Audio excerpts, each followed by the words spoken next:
നല്ലൊരു കൈയടി, നല്ലൊരു കൈയടി. ഞാൻ ഓൾറെഡി വന്ന് സംസാരിച്ചതാണ്.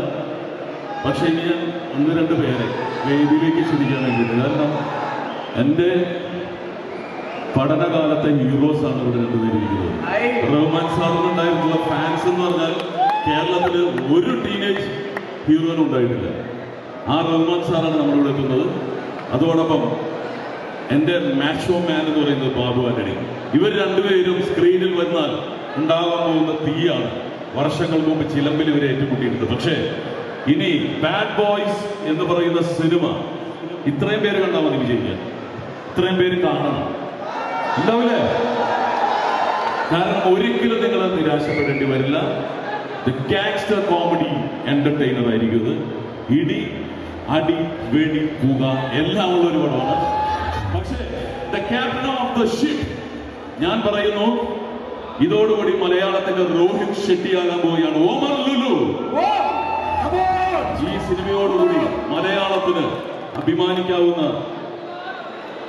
ഒരു സംവിധായകനായി ഞാൻ പറയുന്നു, മലയാളത്തിന്റെ രോഹിത് ഷെട്ടി. ഒമർ ലുലു എവിടെ? അത് ക്യാമറയുടെ മുന്നിൽ അധികം വരാറില്ല, വന്നാൽ തന്നെ തീമാറാറുണ്ട്. അപ്പൊ ഒമർ ലുലുവിന് വേണ്ടിയിട്ട് നിങ്ങൾ എല്ലാവരും ചേർന്നൊന്ന് കൈയടിക്കുക പ്ലീസ്.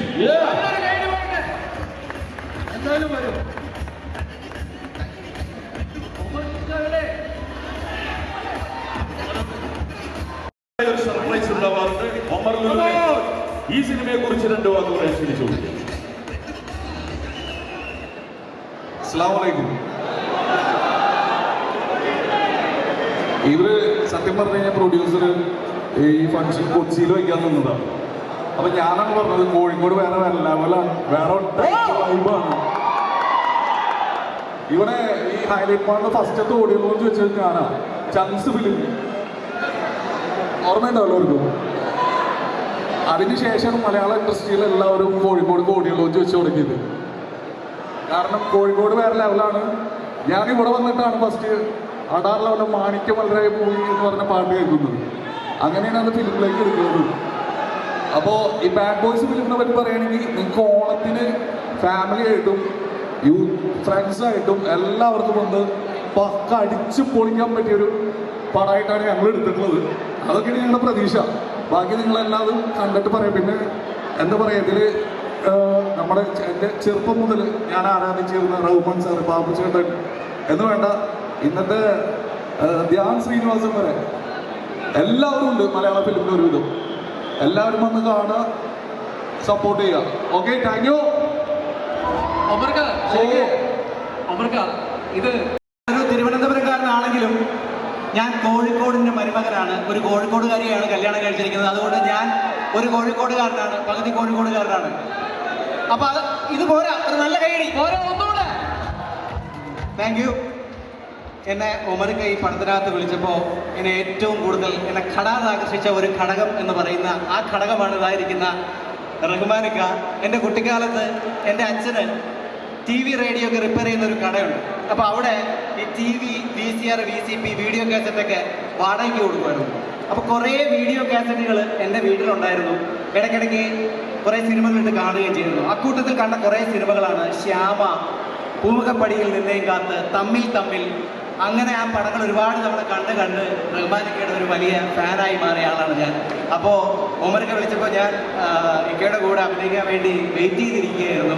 അത് കഴിഞ്ഞ് പിന്നെ ബാബുചേട്ടൻ ഉണ്ടായിരുന്നു അതിനകത്ത്. അങ്ങനെ നമ്മുടെ കുട്ടിക്കാലത്ത് കണ്ട ഒരുപാട് താരങ്ങൾ നിന്നെയൊന്നും ഞാൻ അങ്ങനെ ബിബിൻ്റെയും കൂടെ പറയാൻ പറഞ്ഞു. ബിബിൻ്റെ കൂടെ ഒരുമിച്ച് അഭിനയിക്കാൻ പറ്റി. എല്ലാ സിനിമയിലുള്ള എല്ലാവരും ഒരുമിച്ച് അഭിനയിക്കാൻ പറ്റി. അങ്ങനെ ഒരു ഭാഗ്യം ഉണ്ടായി. റഹ്മാനിക്ക അന്ന് തന്നെ അന്നത്തെ ആൻറ്റിമാരുടെയും ചേച്ചിമാരുടെയും ഒക്കെ ആരാധന പാത്രമായിരുന്നു.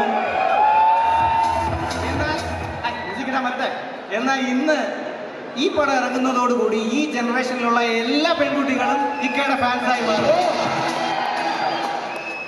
ഇത്തിരി നാണം പെണ്ണിൻ കവിളിന് കുങ്കുമമേകും, മംഗളഗന്ധം ആണിൻ കരളിൽ കിളിയൊട്ടുമ്പോൾ ആശംസ പുഷ്പങ്ങൾ നിങ്ങൾക്കാകുന്നു ഞാൻ.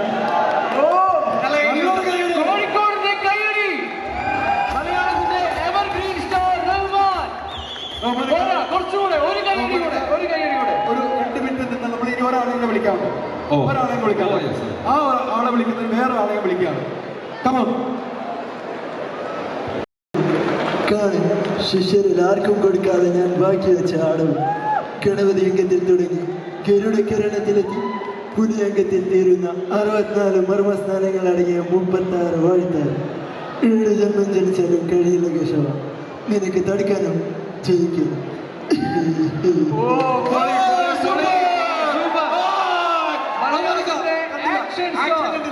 ആക്ഷൻ കണ്ടില്ല അതിന്റെ ഇടയ്ക്ക്. ഒന്ന് കിടക്കാം.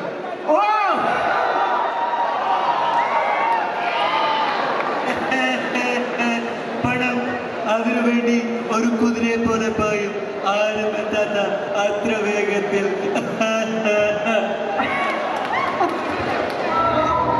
Thank you so much. ഒത്തിരി സന്തോഷം.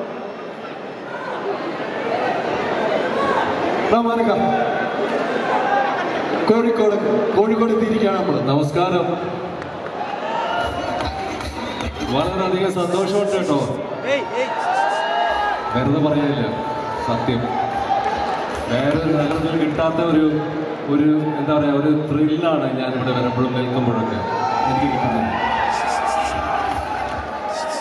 ഇത് ഏഷ്യ ഇവിടെ വരുന്ന എല്ലാവരും ഇത് പറയുന്നതാണ്, പക്ഷെ എൻ്റെ കാര്യത്തിൽ അതൊരു സത്യമാണ്. കാരണം ചില കാരണങ്ങളുണ്ട്. ആദ്യം ഞാനൊരു നിലമ്പൂർക്കാരനാണെങ്കിലും എൻ്റെ മദർ കോഴിക്കോട്ട് നിന്നാണ്.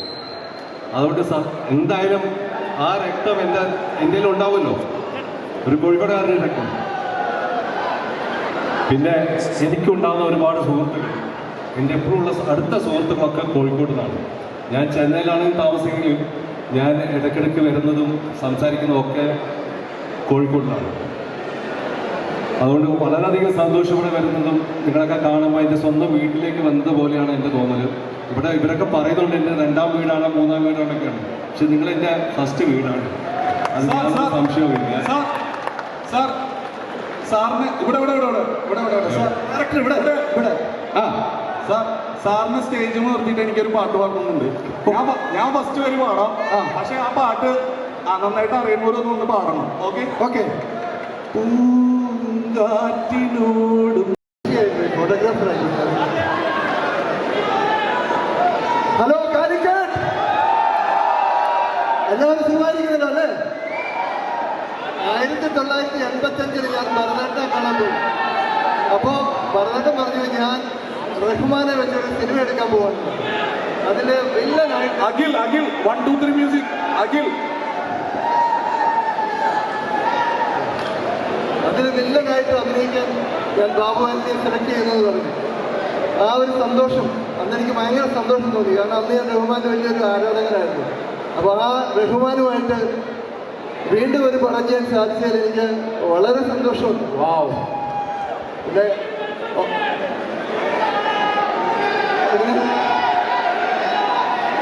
പിന്നെ ബാബുചേട്ടാ, അവിടുന്ന് ഒരുപാട് ഉമ്മകൾ വരുന്നുണ്ട്. പിന്നെ ഒരു കൊറോണയ്ക്ക് മുമ്പ് ഒമറും ഞാനും കൂടെ ഒരു പടം പ്ലാൻ ചെയ്തിരുന്നു, അതായത് പവർ സ്റ്റാർ. ഇവിടെ കൊറോണ കാലത്ത് അതൊന്ന് മുങ്ങിപ്പോയി. പക്ഷേ ഈ പടത്തിന് ശേഷം നമ്മളത് വീണ്ടും ചെയ്യുന്നതാണ്. അപ്പം ഇതിൽ അഭിനയിക്കുന്ന എല്ലാവരെയും അത് പ്രത്യേകിച്ച് producers Scheele Abraham, mister Abraham, അവരാണ് ഈ സിനിമ സാധ്യമാക്കാനായിട്ട് ഇവിടെ എല്ലാ ഒരുക്കങ്ങളും നടത്തിയത്. പിന്നെ ഇതിൽ അഭിനയിച്ച എല്ലാവരും ബാഡ് ബോയ്സ് ആണ്, ഞാൻ മാത്രമുള്ള ഗുഡ് ബോയ്സ്. അപ്പോൾ താങ്ക് യു. എല്ലാവരും വന്ന് സിനിമ കാണണം. 13-ാം തീയതിയാണ് റിലീസ്. നിങ്ങളെല്ലാവരും വന്ന് സിനിമ കാണണം. തീർച്ചയായിട്ടും. സിനിമയുടെ പ്രൊഡ്യൂസറാണ്, നായികയാണ്. കോഴിക്കോടുകാരോട് എന്താ ചേച്ചി പറയാനുള്ളത്?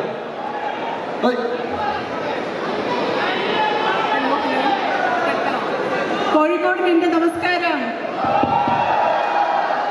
ഞങ്ങളുടെ ഈ സിനിമ എനിക്ക് നിങ്ങളോട് പറയാനുള്ളത്, ഞാൻ എൻ്റെ റഹ്മാനിക്കിനെ നിങ്ങൾക്കങ്ങ് തരുവാ, അങ്ങ് എടുത്തോണ്ട് പൊയ്ക്കോ. ഒപ്പം നീ വന്നിരിക്കുന്ന എല്ലാവരും, നമ്മുടെ ബാബു അനുവിച്ച അടിമയും വിപിനാസിന്റെ ആൻസർ എന്ന് വേണ്ട എല്ലാവരും നിങ്ങൾക്ക് തരുവാണ് ഞാൻ. അതുകൊണ്ട് ഞാനിവിടെ എൻ്റെ പേര് തന്നെ എഴുതി വെച്ചിരിക്കുന്നത്, ഷീലു എബ്രഹാം പ്രസൻസ് എഴുതി വെച്ചിരിക്കുന്നത് നിങ്ങൾക്ക് തരാൻ വേണ്ടിയിട്ടാണ്. തീർച്ചയായിട്ടും നമ്മൾ ഓണത്തിന് എല്ലാവരും എടുക്കണം അല്ലേ? ഓണത്തിനാണ് ഈ സിനിമ തിയേറ്ററിൽ ഹിറ്റ് ചെയ്യാൻ പോകുന്നത്. സോ ഈ ഓണം തൂക്കാനായിട്ട് ബാഡ് ബോയ്സ് ടീം റെഡിയാണ്. 13-ാം തീയതിയാണ് നമ്മുടെ പടം റിലീസാവുന്നത്. അപ്പോൾ നിങ്ങൾ എല്ലാവരുടെയും സപ്പോർട്ട് എനിക്ക് വേണം. കോഴിക്കോടിന് ഞാൻ സമർപ്പിക്കുന്നു ഈ പാട്ട്. അതുകൊണ്ടാണ് ഞങ്ങൾ ഈ ഓഡിയോ ലോഞ്ചിന് വേണ്ടിയിട്ട് കോഴിക്കോട്ടേക്ക് തന്നെ വന്നത്. എനിക്കറിയാം നിങ്ങൾക്കൊക്കെ ഒരുപാട് ഇഷ്ടമായിട്ടുണ്ടാവും എന്നറിയാം. സപ്പോർട്ട് ചെയ്യില്ലേ? ഉറപ്പായിട്ടും എക്കാലവും ഓർത്തു വെച്ചിരിക്കുന്ന മാപ്പിളപ്പാട്ടാണത്. അതാണ് ഈ പാട്ടിന്റെ ഏറ്റവും വലിയ പ്രത്യേകത. റഹ്മാനൊക്കെ ഇന്നാണ് ഈ പാട്ട് ഇവിടെ കാണുന്നത്. അന്ന് ഷൂട്ട് കഴിഞ്ഞിട്ട് പോയാണ് കണ്ടു കഴിഞ്ഞപ്പോഴെന്താണ് അടിപൊളി. കാരണം ഈ പാട്ട് എടുക്കുന്ന സമയത്ത് ഞാൻ നല്ല ഫീവറായിരുന്നു, എനിക്ക് ഭയങ്കര ഫീവറായിരുന്നു. എനിക്കോ അഡ്ജസ്റ്റ് ചെയ്തതാണ്. അതുകൊണ്ടാണ് ഈ 2 പേര് ഈ 3 പേർക്കും ചാൻസ് കിട്ടിയത് ഡാൻസ് ചെയ്യാൻ. ഞാനങ്ങനെ ആടിയിരുന്നുള്ളൂ, ഇവർക്കും ചാൻസ് കിട്ടില്ലായിരുന്നു. എനിക്ക് അന്ന് നല്ല പനിയാണ്. അതുകൊണ്ട് ഇവർ രക്ഷപ്പെട്ടു. ഇവർ എന്റെ ചായയിൽ എന്തോ മുക്കി തന്നിട്ടാണ് പറയാം വരൂ രണ്ടുപേരും എന്താന്ന് പറഞ്ഞു എന്തോ എന്റെ ചായയിലാക്കി എന്നിട്ടാണ് ഞാൻ അന്ന് വിപിനും സെന്തിലും വന്ന ആൻസറും വരണം. അതെന്താന്നുള്ള കറക്റ്റ് ഒന്ന് പറയണല്ലോ. ഇനി സത്യം പറ, ആരാണ് ചായയില് റഹ്മാനൊക്കെ ചോദിച്ചു. മൈക്ക് മരുന്ന വ്യക്തി ആരാ? റഹ്മാനിക, ഞാനങ്ങനെ ചെയ്യാന്ന് പറഞ്ഞുള്ളൂ, ചെയ്തിട്ടുണ്ട്. ആൻസർ എന്തൊക്കെ പങ്കുണ്ടോ? ഇതില് എന്തെങ്കിലും പങ്കുണ്ടോ? എനിക്ക് പങ്കേ ഉള്ളൂ. അങ്ങനെയെങ്കിലും കല്യാണം കഴിഞ്ഞോട്ടെ എന്ന് വിചാരിച്ചു. ഞങ്ങൾ കലക്കി കൊടുക്കുകയും ചെയ്തു, എനിക്ക് പനി പിടിക്കുകയും ചെയ്തു. പക്ഷേ എനിക്ക് ഡാൻസ് കളിക്കാൻ അറിയില്ല. പിന്നെ അങ്ങനെ കളിക്കാൻ അറിയാവുന്ന ഇവൻ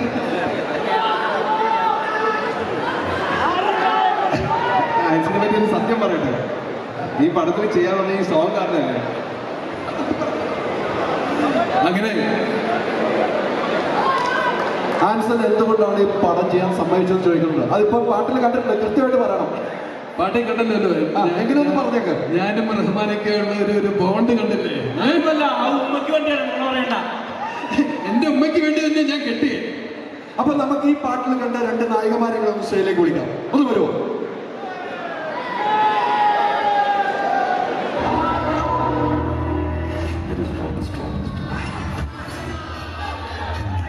മലയാളത്തിന് മറ്റൊരു വില്ലനെ കൂടി. അത് ഷേർഷാ വില്ലൻ മാത്രമല്ല, ഷേർഷാ ആദ്യത്തെ നല്ലൊരു റൈറ്ററാണ്. അദ്ദേഹം ഒരു നായകനായിട്ട് സിനിമ ചെയ്തിട്ടുണ്ട്. ലിറ്റിൽ റാവുത്തർ എന്ന് പറയുന്ന പടം. ആ പടത്തിൽ ലിറ്റിൽ മിസ് പറയണ്ട. അത് ആ പടത്തിനാണ് മികച്ച എഡിറ്റർക്കുള്ള അവാർഡ്, നമ്മളുടെ സ്റ്റേറ്റ് അവാർഡ്. അപ്പൊ നായകനാണ് വില്ലനുമാണ്. അതെ, നായകനും വില്ലനുമാണ്. അപ്പൊ ഒരു കൈയടി വേണം. ഈ സിനിമയിൽ പല പരിപാടികളുണ്ട്. ഇപ്പൊ റഹ്മാനിക്ക, ബാബാനി ചേട്ടൻ മാത്രമല്ല, ഇതിനകത്ത് 10-60ഓളം ആർട്ടിസ്റ്റുകളുണ്ട്. നമുക്ക് ഭയങ്കര ഫേവറേറ്റ്സ് ആയിട്ടുള്ള കുറേ ആർട്ടിസ്റ്റുകളുണ്ട്. അതോടൊപ്പം ഒരുപാട് ഡാൻസും ഫൈറ്റും. ഈ ടർബോയിലെ നമ്മുടെ ഫിനിക്സ് പ്രഭു പുള്ളിയാണ് നമ്മുടെ ഫൈറ്റ് മാസ്റ്റർ. ഭയങ്കര കണ്ണൻ ജപിക്കുന്ന ഫൈറ്റുകളുണ്ടാവും. പിന്നെ ഇതിൻ്റെ സ്ക്രിപ്റ്റ് ഞാൻ വായിച്ചപ്പോൾ തന്നെ ഞാൻ ചിരിച്ചൊരു വശമായി. അത്രയും ഹ്യൂമറുണ്ട്, അത്രയും ഒരു ജാം പാക്ഡ് എൻ്റർടൈനറാണ്. അപ്പോൾ ഈ ഓണത്തിന് എല്ലാവരും ധൈര്യമായിട്ട്, കോഴിക്കോടുകാർ ധൈര്യമായിട്ട് കയറിക്കോ. ഷുവർ ഷോട്ടാണ്. Thank you. ഈ പറഞ്ഞതുപോലെ തന്നെ ഫൈറ്റിന് ഫൈറ്റ് ഉണ്ട്, കോമഡിക്ക് കോമഡി ഉണ്ട്, എല്ലാം ചേരുന്നതാണ്. അപ്പൊ thank you very much Rahman. ഇതെല്ലാം സാധിച്ചിട്ടുള്ളത്. അതായത് ഞങ്ങളെ ഈ ഷൂട്ടിംഗ് കഴിഞ്ഞപ്പോൾ 1.5 മാസമായിട്ടുള്ളൂ. ഇപ്പോൾ പോസ്റ്റ് പ്രൊഡക്ഷൻ കൂടെ നടന്നു. പക്ഷേ ഞങ്ങൾക്കൊരു ആഗ്രഹം ഉണ്ടായിരുന്നു ഓണത്തിന് ഇത് റിലീസ് ചെയ്യണമെന്ന്. പക്ഷെ എൻ്റെ മനസ്സിൽ അത് നടക്കും എന്ന് എനിക്ക് തോന്നിയിരുന്നില്ല, വിശ്വാസം ഉണ്ടായിരുന്നില്ല. പക്ഷെ അത് ആ വിശ്വാസം ഏറ്റെടുത്ത് അത് മീൻസ് എന്തായാലും എന്ത് വന്നാലും ഒരു പ്രശ്നം ഉണ്ടാവില്ല, അത് ചെയ്തിരിക്കും. ഓണത്തിന് ഞങ്ങൾ റിലീസ് ചെയ്തിരിക്കും തന്നെ ഞങ്ങൾക്ക് ഉറപ്പ് തന്ന ഞങ്ങൾ എബ്രഹാം മാത്യൂസ്, ഇതിൻ്റെ പ്രൊഡ്യൂസറിന് കൂടി ഒരിക്കൽ കൂടി ഞാൻ നന്ദി രേഖപ്പെടുത്തുന്നു. Thank you so much mister Abraham. കാര്യം ഒരു പടം സാധ്യമാകണമെങ്കിൽ അതിന്റെ വിതൗട്ട് പ്രൊഡ്യൂസർ ആ പടം സാധ്യമാകില്ല. അതിന്റെ സംവിധായകൻ വിചാരിച്ച രീതിയിൽ ആ പടം സാധ്യമാകണമെങ്കിൽ തീർച്ചയായിട്ടും നല്ലൊരു ഗൈഡിയാണ് ഇതിന്റെ പ്രൊഡ്യൂസർ ആൻഡ് ഇതിന്റെ പ്രൊഡക്ഷൻ ടീമിന് നമ്മൾ കൊടുക്കേണ്ടത്. Please put your hands together. ഇനി നമുക്ക് സ്റ്റൈലിലേക്ക് ഒരാളെ വിളിക്കണം. നമ്മുടെ മാമിന്റെ ചെറുപ്പകാലം അഭിനയിച്ച അമൃത പ്ലീസ്. നല്ലൊരു കൈയടി. സിനിമ കാണുമ്പോഴാണ് നിങ്ങൾക്ക് അറിയാൻ കഴിയുന്നത്. നല്ലൊരു കൈയടി കൊടുക്കാം.